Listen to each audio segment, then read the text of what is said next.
I heard this story of a young girl who lived with her grandmother, and one day they were baking a cake, and her grandmother began to show her all of the wonderful ingredients that go inside of a cake. And right before the grandmother put the cake in the oven, she looked at the little girl and said, "When this cake hit the right temperature, it's going to rise." The little girl was so excited because she had never seen a cake rise before.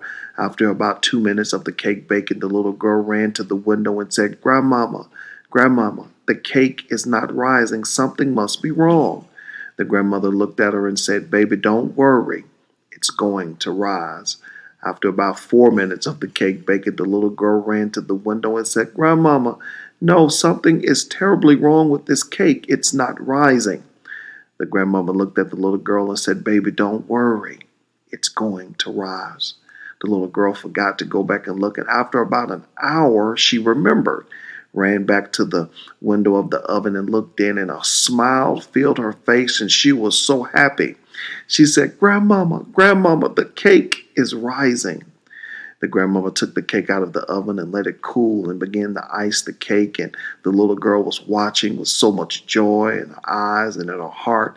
And she finally asked her grandmama, she said, "Grandmama, how did you know the cake was going to rise?"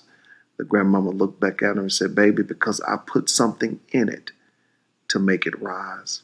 You may be going through a situation right now. You feel like quitting, throwing in the towel, giving up, saying it's not worth it.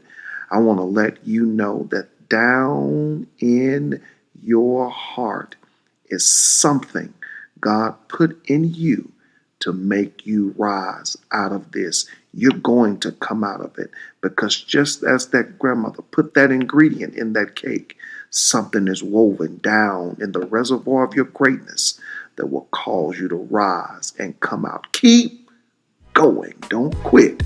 You're closer than you think.